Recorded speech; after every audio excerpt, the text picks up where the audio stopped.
We're here at the BICSI Winter Conference, and I am with Steve with CommScope. CommScope has been a longtime partner to NCS, and we're talking all things data centers, AI infrastructure, how that requires more fiber, and the solutions that they have that are going to help when you're scaling, when you're planning, everything you need to know for 2026.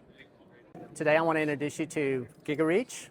We'll talk about fiber reach and we'll talk about Constellation, just a little bit on each one of the three products that we're highlighting during the show.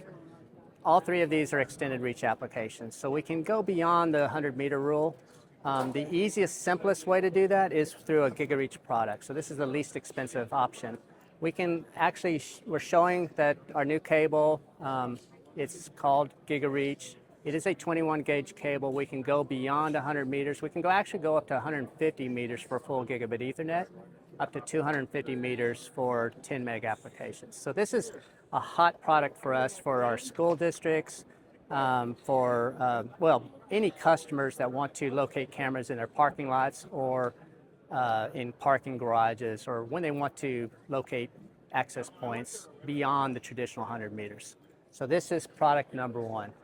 Product number two, let's move over here. So we need to go beyond that 150 meters, right? The best way to do that is through media conversion. And CommScope has had this product for a number of years, but we continue to innovate that product. You may have heard this product called Powered Fiber. We're now calling it Fiber Reach. Fiber Reach consists of three products that are part of the Fiber Reach: is the power supply, the hybrid copper fiber cable, and then the PoE extender at the end, right? So the power supply, 57 volt power supply, we have consolidated it into a 1U footprint. So we can support up to 16 drops on that power supply. From the power supply, we're going out on a hybrid, typically 12 gauge is what we recommend. Fiber 2 or 4 strand single mode or multi-mode, out to the PoE extender. The PoE extender, the distance that we can support depends on the wattage of the device. 15 watt device, I can go up to almost 2 miles of support for that device. But most of the time we're looking at a 2-port extender about 2,000 feet. We recently have added a new product to the portfolio. The 60 watt extender is now a 90 watt PoE extender. So we can do a 60 watt, 30 watt, 2 different devices in our parking lots. So this too is a very hot product for CommScope.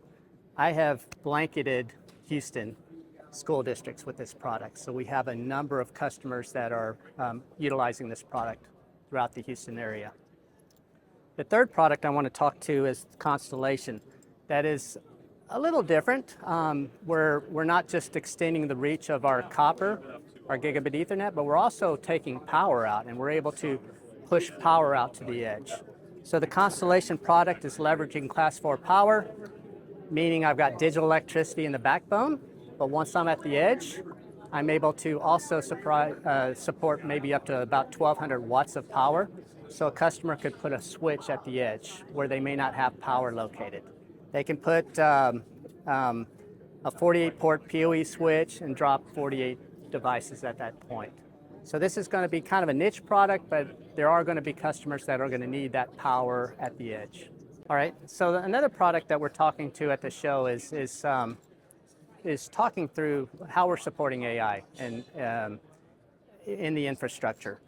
As you know, AI is requiring a lot of fiber optic cable, right? So traditional architecture, traditional design for that isn't going to work to support the number of strands needed, and also how they're loaded into the rack.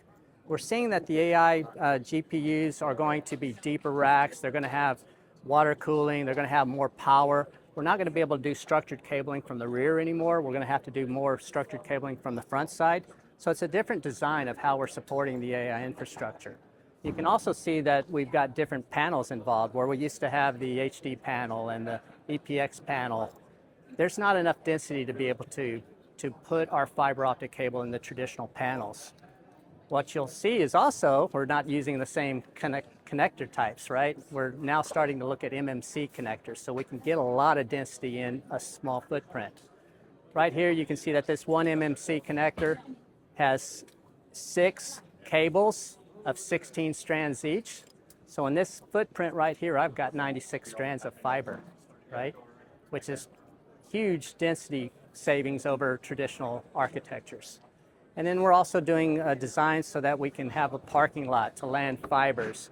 We'll have our GPU clusters. We'll have the blades supported with a cable dedicated. It could be pre-racked or it could be installed later in the process.